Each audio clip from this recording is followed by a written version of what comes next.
La historia del cristianismo por Justo González. Capítulo 15. La reacción monástica. Los monjes que se apartan de sus celdas o buscan la compañía de las gentes pierden la paz, como el pez pierde la vida fuera del agua. Antonio el Ermitaño. Las nuevas condiciones de la Iglesia tras la paz de Constantino no fueron igualmente recibidas por todos los cristianos, frente a quienes, como Eusebio de Cesarea, veían en tales circunstancias el cumplimiento de los designios de Dios. Había otros que se dolían del triste estado a que parecía haber descendido la vida cristiana. La puerta estrecha de que Jesús había hablado se había vuelto tan ancha que las multitudes se apresuraban a pasar por ella. Muchos, en busca de posiciones y privilegios, sin tener una idea del significado del bautismo o de la fe cristiana. Los obispos competían en pos de las posiciones de más prestigio. Los ricos y los poderosos parecían dominar la vida de la Iglesia. La cizaña crecía junto al trigo y amenazaba ahogarlo. Durante casi 300 años, la Iglesia había vivido bajo la amenaza constante de persecuciones. Todo cristiano sabía que posiblemente algún día lo llevarían ante los tribunales y que tendría que afrontar la terrible alternativa entre la apostasía y la muerte. Durante los largos periodos de paz que existieron a veces en los siglos II y III, hubo quienes olvidaron esto, y cuando la persecución se reanudó no pudieron resistirla. Esto a su vez convenció a otros de que la seguridad y la vida muelle eran el principal peligro que los amenazaba, y que ésta se hacía mucho más real durante los periodos de relativa calma. Ahora, cuando la paz de la Iglesia parecía asegurada, muchas de estas personas veían que esa paz era una nueva artimaña del maligno. ¿Cómo entonces se puede ser cristiano en medio de tales circunstancias? Cuando la Iglesia se une a los poderes del mundo, cuando el lujo y la ostentación se adueñan de los altares cristianos, cuando la sociedad toda parece decir que el camino angosto se ha vuelto amplia avenida, ¿cómo resistir a las enormes tentaciones del momento? ¿Cómo dar testimonio del crucificado, del que no tenía siquiera dónde posar la cabeza, cuando los jefes de la Iglesia tienen lujosas mansiones, y cuando el testimonio sangriento del martirio ya no es posible? ¿Cómo vencer al maligno que a todas horas nos tienta con los nuevos honores que la sociedad nos ofrece? La respuesta de muchos no se hizo esperar. Debemos huir de la sociedad humana, abandonarlo todo, subyugar el cuerpo y las pasiones que dan ocasión a la tentación.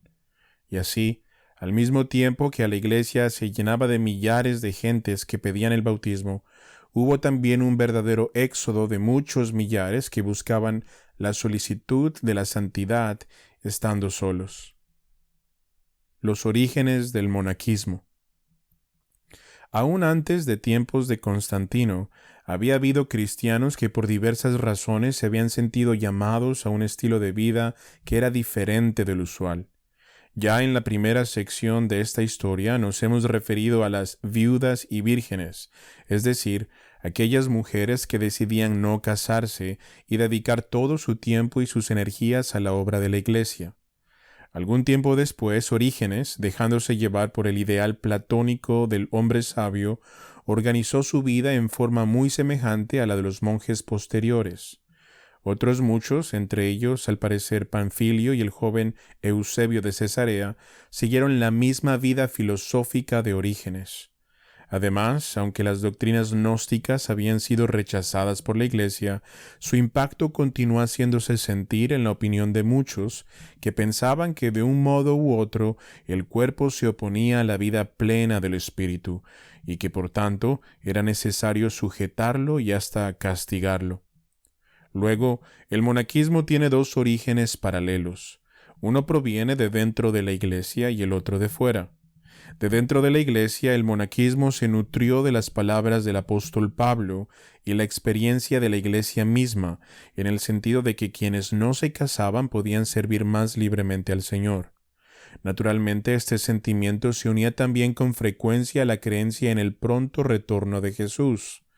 Si el fin estaba a punto de llegar, no había por qué casarse y llevar la vida sedentaria de quienes hacen planes para el futuro.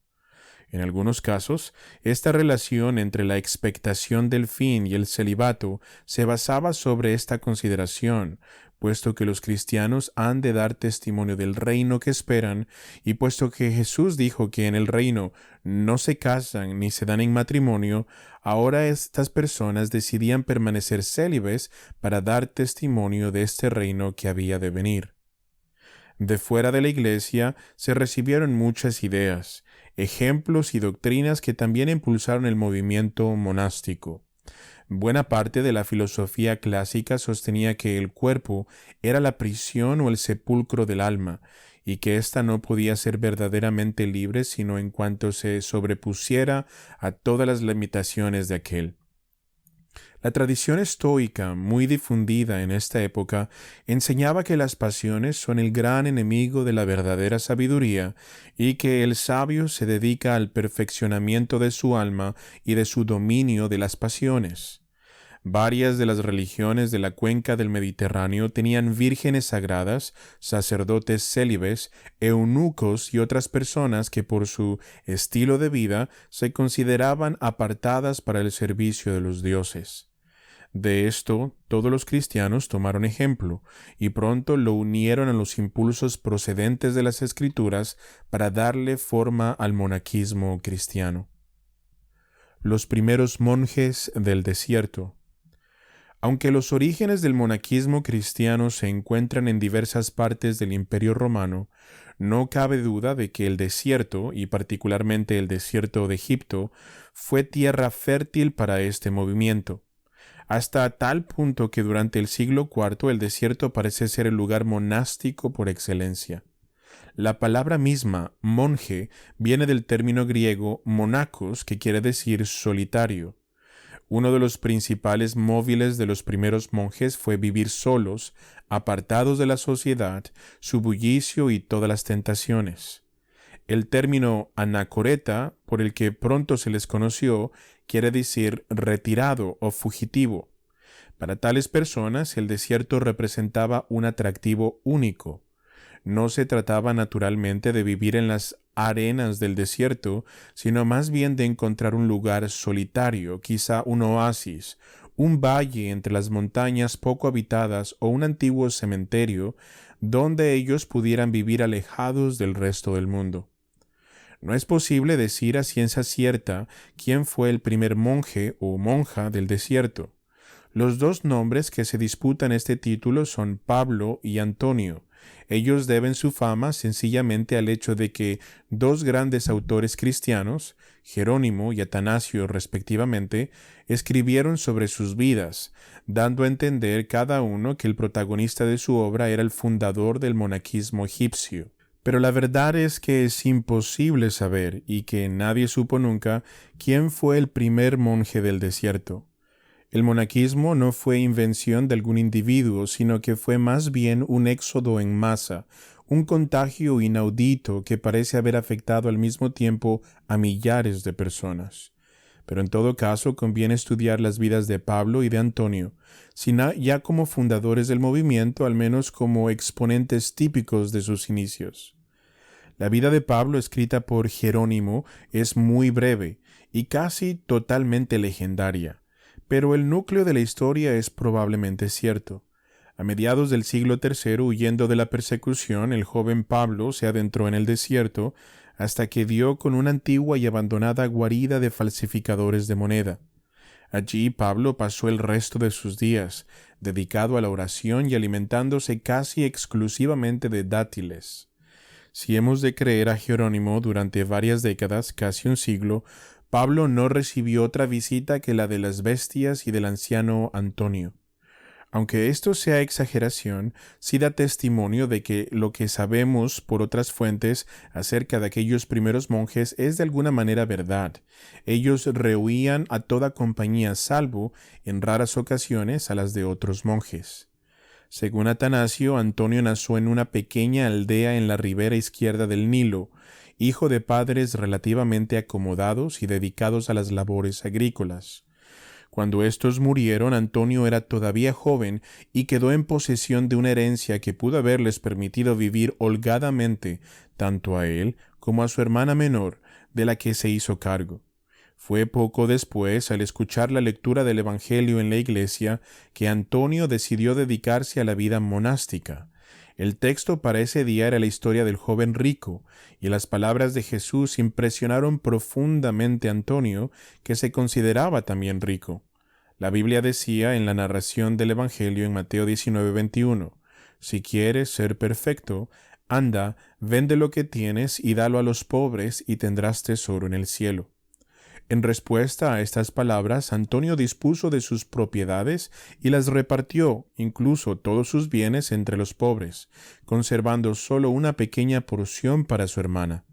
Pero después, al escuchar las palabras de Jesús en Mateo 6:34, «No os afanéis por el día de mañana», Antonio se desprendió aún de esta pequeña reserva, colocó a su hermana al cuidado de las vírgenes de la iglesia y se retiró al desierto.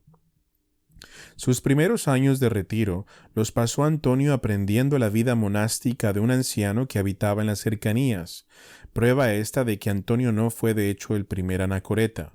Fueron tiempos difíciles para el joven monje, pues a veces se sentía atraído por los placeres que había dejado atrás y se arrepentía de haber vendido todos sus bienes y haberse retirado al desierto. Pero cuando tales ideas le acosaban, Antonio recrudecía su disciplina. A veces se pasaba varios días sin comer y cuando comía lo hacía solo una vez al día, después de la puesta del sol. Tras pasar algún tiempo con su anciano maestro, Antonio decidió apartarse de él y de los demás monjes vecinos de quienes había aprendido la disciplina monástica. Se fue entonces a vivir en una de las tumbas de un viejo cementerio abandonado, donde se alimentaba del pan que alguien le traía cada varios días.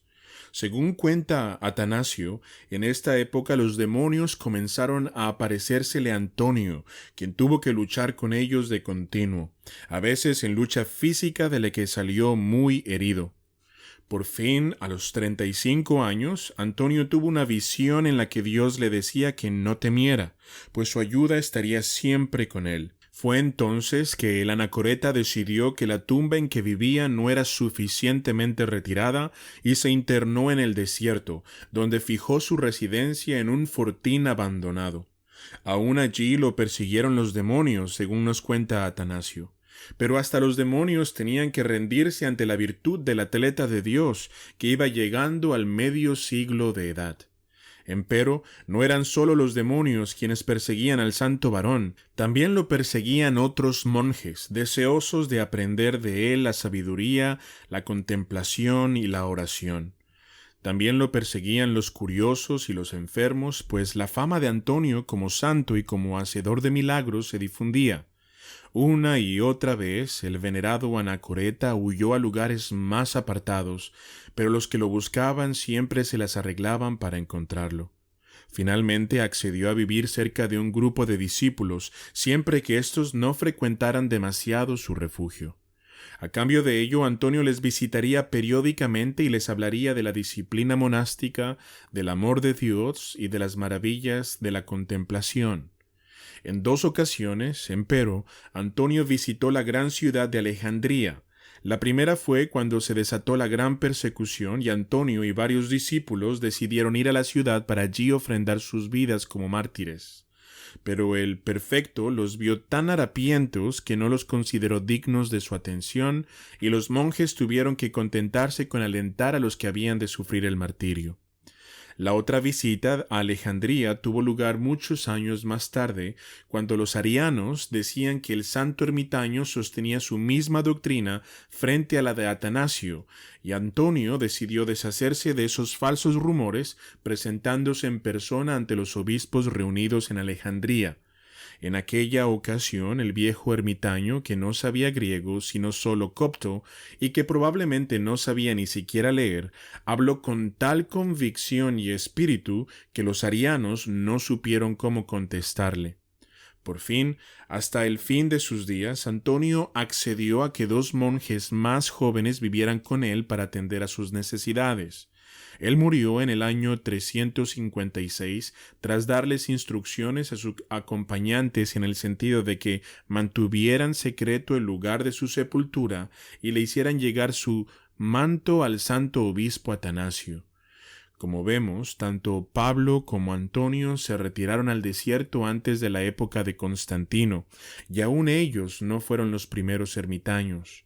Pero con el advenimiento de Constantino al poder, el género de vida que estos eremitas habían abrazado se hizo cada vez más popular.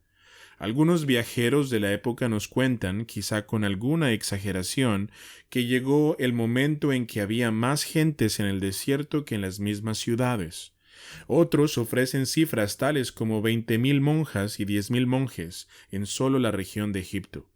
Por muy exagerados que sean estos testimonios, no cabe duda de la veracidad del fenómeno que describen, pues al leer los documentos de la época, vemos que los hombres y mujeres se retiraron en verdad al desierto y que ellos lo hicieron en grandes cantidades. La vida de tales personas era en extremo sencilla. Aunque algunos cultivaban pequeños huertos, la mayoría de ellos se sustentaba tejiendo cestas y esteras que luego vendían a cambio de un poco de pan y aceite. Esta ocupación tenía la ventaja, además de la disponibilidad de juncos y la paja, de que mientras se tejía un cesto, era posible recitar un salmo o elevar una plegaria o memorizar una porción de las Escrituras. La dieta de la mayoría de los monjes consistía en pan y a veces frutas, legumbres y aceite.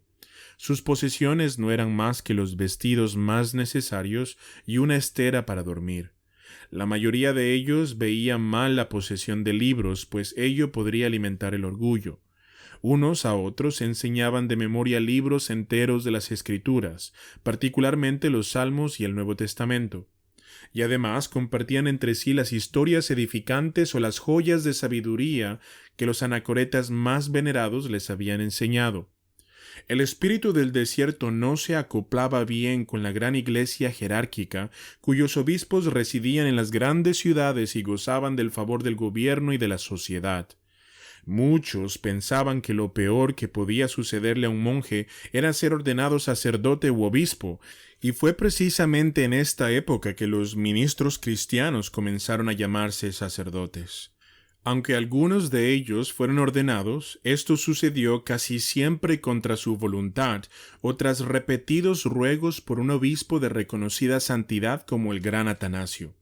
Esto, a su vez, quería decir que muchos anacoretas pasaban años sin participar de la comunión, que desde el principio había sido el principal acto cúltico de los cristianos. En otros lugares se construyeron iglesias en las que los monjes se reunían los sábados y los domingos, y el domingo, después de la comunión, participaban de una comida en común antes de separarse para la próxima semana. Este género de vida pronto dio lugar a una nueva forma de orgullo. Con el correr de los años, muchos monjes llegaron a pensar que, puesto que su vida mostraba un nivel de santidad más elevado que el de los obispos y los demás dirigentes de la Iglesia, eran ellos, y no esos dirigentes, quienes debían decidir en qué consistía la verdadera doctrina cristiana.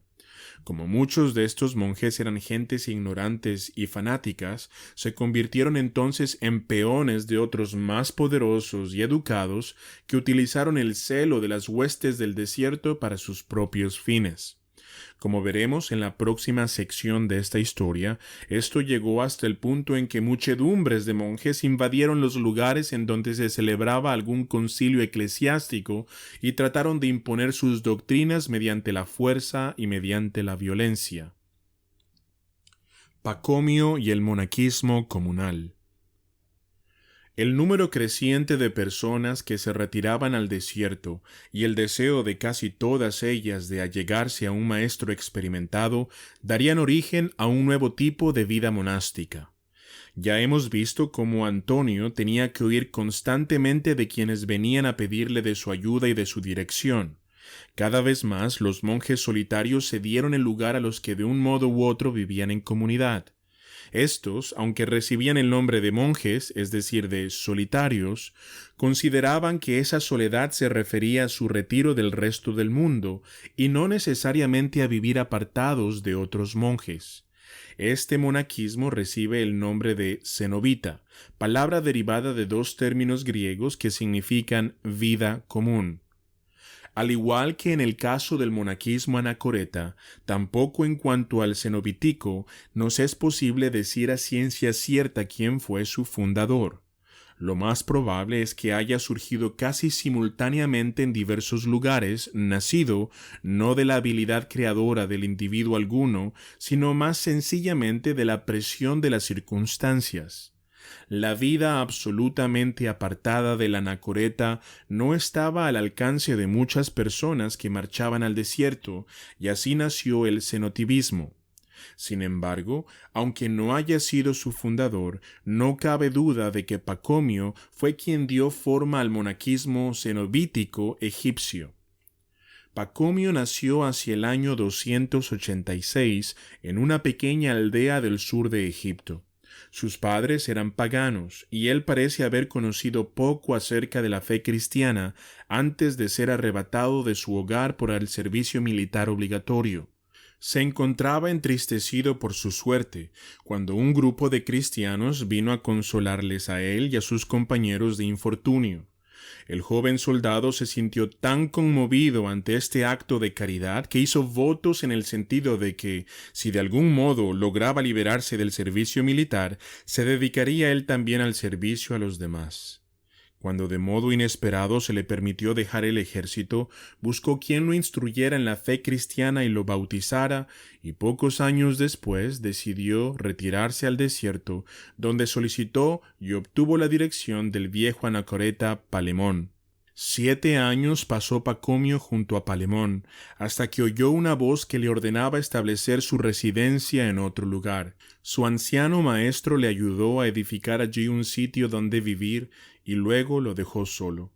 Poco después, Juan, el hermano mayor de Pacomio, se le unió, y juntos se dedicaron a la vida contemplativa. Pero Pacomio no estaba satisfecho, y en sus oraciones constantemente rogaba a Dios que le mostrara el camino para servirle mejor.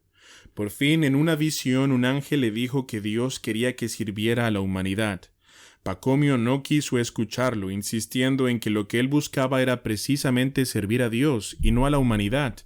Pero el ángel repitió su mensaje y Pacomio, recordando quizá los votos que había hecho en sus días de servicio militar, comprendió y aceptó lo que el ángel le decía. Con la ayuda de Juan, Pacomio construyó un muro amplio, dejando lugar dentro para un buen número de personas, y después reunió a un grupo de hombres que querían participar de la vida monástica. De ellos, Pacomio no pidió más que el deseo de ser monjes, y se dedicó a enseñarles mediante el ejemplo lo que esto significaba. Pero sus supuestos discípulos se burlaban de él y de su humildad, y a la postre Pacomio los echó a todos. Comenzó entonces un segundo intento de vida monástica en comunidad. Contrariamente a lo que podía esperarse, Pacomio, en lugar de ser menos exigente, lo fue más. Desde un principio, quien quisiera unirse a su comunidad debería renunciar a todos sus bienes y prometer obediencia absoluta a sus superiores. Además, todos participarían del trabajo manual y nadie se consideraría a sí mismo por encima de labor alguna. La norma fundamental fue entonces el servicio mutuo, de tal modo que aun los superiores, a pesar de la obediencia absoluta que deberían recibir, estaban obligados también a servir a los demás. El monasterio que fundó sobre estas bases creció rápidamente, y en vida de Pacomio llegó a haber 9 monasterios, cada uno con centenares de monjes. Además, la hermana de Pacomio, María, fundó varias comunidades de monjas. Cada uno de estos monasterios estaba rodeado por muros con una sola entrada. Dentro de este recinto había varios edificios. Algunos de ellos, tales como la iglesia, el almacén, el comedor y la sala de reuniones, eran de uso común para todo el monasterio. Los demás eran casas en las que los monjes vivían agrupados según sus responsabilidades. Así, por ejemplo, había una casa de los porteros, cuyas responsabilidades consistían en ocuparse del alojamiento de quienes pidieran hospitalidad y en recibir a los nuevos candidatos que solicitaran ser admitidos a la comunidad. Otras casas alojaban a los tejedores, los panaderos, los costureros, los zapateros y así por el estilo. En cada una de ellas había una sala común y varias celdas en las que vivían los monjes de dos en dos. La vida de cada monje pacomiano se dedicaba por igual al trabajo y a la devoción, y hasta el propio Pacomio daba ejemplo ocupándose de las labores más humildes. En cuanto a la devoción, el ideal era que todos siguieran el consejo paulino: orad sin cesar. Por esta razón, mientras los panaderos horneaban o mientras los zapateros preparaban el calzado, todos se dedicaban a cantar salmos, a recitar de memoria las Escrituras, a orar en voz alta o en silencio, o a meditar sobre algún pasaje bíblico. Además, 2 veces al día se celebraban oraciones en común. Por la mañana, todos los monjes del monasterio se reunían para orar, cantar salmos y escuchar la lectura de las Escrituras. Y por la noche hacían lo mismo, aunque reunidos en grupos más pequeños en las salas de las diversas casas. La vida económica de las comunidades pacomianas era variada. Aunque todos vivían en pobreza, Pacomio no insistía en la austeridad exagerada de algunos anacoretas. En sus mesas se servía pan, fruta, pescado y verduras, pero nunca carne. Y el producto de las labores de los monjes se vendía en los mercados cercanos, no solo para comprar comida y algunos artículos necesarios, sino también y sobre todo para tener que darles a los pobres y a los transeúntes. En cada monasterio todo esto estaba al cuidado de un ecónomo y de su ayudante, quienes periódicamente tenían que rendir cuentas al ecónomo del monasterio principal, donde Pacomio residía. Puesto que todo monje tenía que obedecer a sus superiores, el orden de la jerarquía estaba claramente definido. Por encima de cada casa había un superior, que a su vez debía obedecer al superior del monasterio y a su segundo. Y por encima de todos los superiores estaban Pacomio y sus sucesores, a quienes se les daba el título de abad o archimandrita. Cuando Pacomio estaba próximo a morir, sus monjes le aseguraron que obedecerían a quien él nombrara como su sucesor, y así se estableció la costumbre de que cada abad nombrara a quien habría de sucederle en el mandato supremo. Pero en todo caso la autoridad del abad era total, pues podía nombrar, transferir o deponer a los superiores de todos los otros monasterios. 2 veces al año todos los monjes pacomianos se reunían para orar y adorar juntos y para atender a las cuestiones prácticas del buen gobierno de sus monasterios. Además, el abad, o alguien enviado por él, visitaba cada comunidad frecuentemente. Pacomio y sus compañeros nunca aceptaron cargos eclesiásticos y por tanto no había entre ellos sacerdotes ordenados. A fin de participar de la comunión, los monjes asistían los sábados a las iglesias que habían en las aldeas cercanas, y los domingos algún sacerdote visitaba cada monasterio y ofrecía la comunión en él. En las comunidades femeninas se seguía una disciplina semejante a la de los varones, y el abad, Pacomio o su sucesor, gobernaba tanto sobre las mujeres como sobre los hombres. Cuando alguna persona deseaba unirse a una de las comunidades pacomianas, todo lo que tenía que hacer era presentarse a la puerta. Pero ésta no le era abierta con facilidad, pues primero el candidato tenía que mostrar la constancia de su propósito, permaneciendo varios días a la intemperie rogando que se le abriera. Cuando por fin se le dejaba entrar, los porteros se hacían cargo de él. Por un tiempo vivía con ellos hasta que se le consideraba listo para unirse a los demás monjes en la oración. Entonces le llevaban a la asamblea del monasterio, donde los nuevos monjes tenían un lugar especial hasta tanto se les incorporara a una de las casas y se les asignara un lugar en la vida común. Pero lo más sorprendente de todo este proceso de iniciación es el hecho de que buen número de los postulantes que se presentaban a las puertas de los monasterios tenían que recibir instrucción catequética y ser bautizados, pues no eran cristianos. Esto nos da una idea de la atracción inmensa que tales centros ejercieron sobre los espíritus del siglo IV, pues hasta los paganos veían en ellos un estilo de vida digno de seguirse. La diseminación del ideal monástico. Aunque, como hemos dicho, las raíces del movimiento monástico no se encuentran exclusivamente en Egipto, fue esa región la que le dio mayor impulso al monaquismo en el siglo IV. De todas partes del mundo iban a Egipto personas devotas, algunas para permanecer allí y otras para regresar a sus propias tierras llevando consigo los ideales y las prácticas que habían aprendido en el desierto. De Siria, del Asia Menor y hasta de Mesopotamia vinieron a orillas del río del Nilo gentes que pronto esparcieron estas historias y leyendas de Pablo, Antonio, Pacomio y otros. Por todas partes en el oriente, donde era posible hallar un lugar solitario, algún monje fijó su residencia.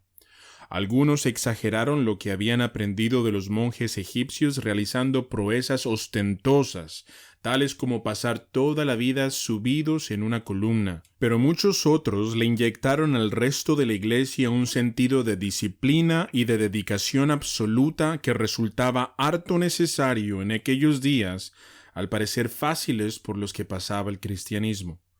Sin embargo, quienes más contribuyeron a difundir el ideal monástico no fueron los anacoretas que tomaron su inspiración de Egipto y se dedicaron a emular el renunciamiento de sus maestros, huyendo a algún lugar apartado, sino más bien toda una serie de obispos y de eruditos que vieron el valor del testimonio monástico para la vida de la Iglesia.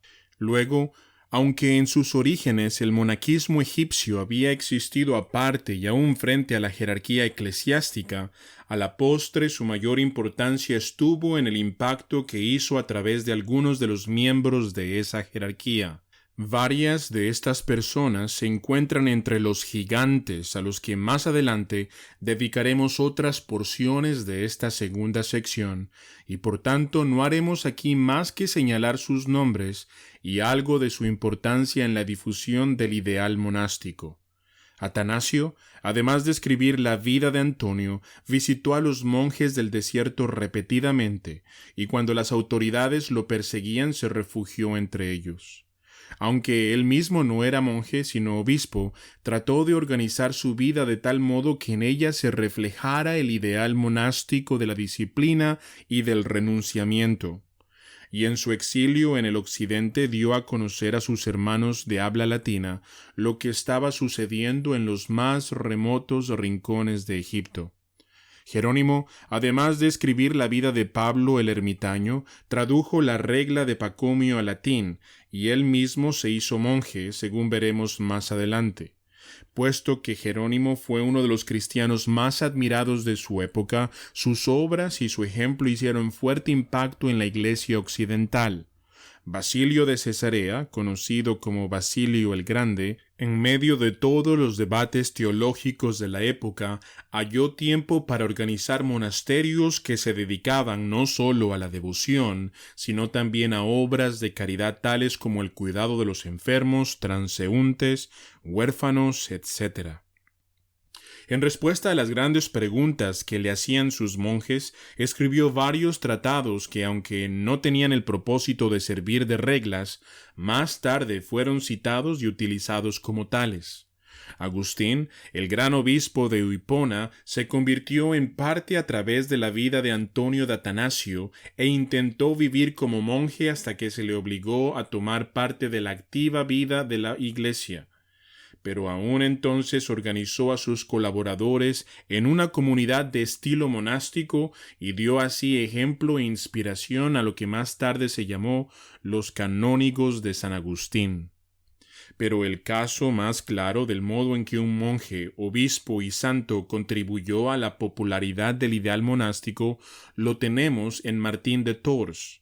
La vida de San Martín, escrita por Sulpicio Severo, fue uno de los libros más populares en toda Europa durante varios siglos y contribuyó a forjar el monaquismo occidental que ha sido tan importante para la historia de la Iglesia. Martín nació alrededor del año 335 en la región de Pannonia, en la que hoy es Hungría. Su padre era un soldado pagano y por tanto durante su infancia Martín vivió en diversas partes del imperio, aunque la ciudad de Pavia, al norte de Italia, parece haber sido el lugar de su residencia más frecuente. Él tenía 10 años cuando decidió hacerse cristiano, en contra de la voluntad de sus padres, e hizo añadir su nombre a la lista de los catecúmenos, es decir, de los que se preparaban para recibir el bautismo. Su padre, a fin de separarlo de sus contactos cristianos, le hizo inscribir en el ejército. Eran los días en el que Juliano, después conocido como el Apóstata, dirigía sus primeras campañas militares. A su servicio estuvo Martín por varios años, y es durante este periodo que se cuenta tuvo lugar el episodio más famoso de su vida. Martín y sus compañeros iban entrando a la ciudad de Amiens cuando les pidió limosna un mendigo casi desnudo que tiritaba de frío en medio de la nieve. Martín no tenía dinero que darle, pero tomó su capa, la rasgó en dos y le dio la mitad de ella. Esa noche Martín vio en sueños a Jesucristo envuelto en su media capa y le dijo: «Por cuanto lo hicisteis a uno de estos mis hermanos más pequeños, a mí lo hicisteis». Ese episodio se hizo tan famoso que a partir de entonces, por lo general, se representa a Martín compartiendo su capa con el mendigo. Además, de ese episodio se deriva nuestro término capilla, pues algún tiempo después se conservaba en un pequeño templo lo que se decía ser la media capa o la capilla de Martín, y de aquel templecillo derivan su nombre nuestras capillas y nuestros capellanes de la actualidad. Poco después del incidente de Amiens, Martín recibió el bautismo y 2 años después pudo por fin abandonar el servicio militar. Entonces visitó al famoso obispo de Poitiers, Hilario, con quien estableció una amistad duradera. Después, diversas tareas y vicisitudes lo llevaron a distintas partes del imperio, hasta que por fin se estableció en las afueras de Tours, cerca de Poitiers. Allí se dedicó a la vida monástica al tiempo que su fama crecía enormemente. Se contaba que a través de él Dios obraba grandes maravillas, y que a pesar de todo ello su humildad y su dulzura nunca lo abandonaron. Cuando quedó vacante el obispado de Tours, el pueblo quería elegir a Martín para ocuparlo, pero algunos de los obispos presentes en el proceso de elección se oponían diciendo que Martín era un individuo sucio, harapiento y de cabellera desordenada, que le restaría prestigio al oficio de ser obispo. En medio de la discusión llegó la hora de leer las Escrituras, y el lector no aparecía por ninguna parte. Entonces uno de los presentes tomó el libro y abriéndolo al azar empezó a leer: «De la boca de los niños y de los que maman fundaste la fortaleza a causa de sus enemigos, para hacer callar al enemigo y al vengativo». Salmo 8:2. La multitud presente tomó esta lectura como una palabra de lo alto. Martín, el sucio y desgreñado a quien los obispos despreciaban, era el que Dios había escogido para callar a quienes se oponían a sus designios, es decir, a los obispos. Sin más espera, Martín fue hecho obispo de la ciudad de Tours.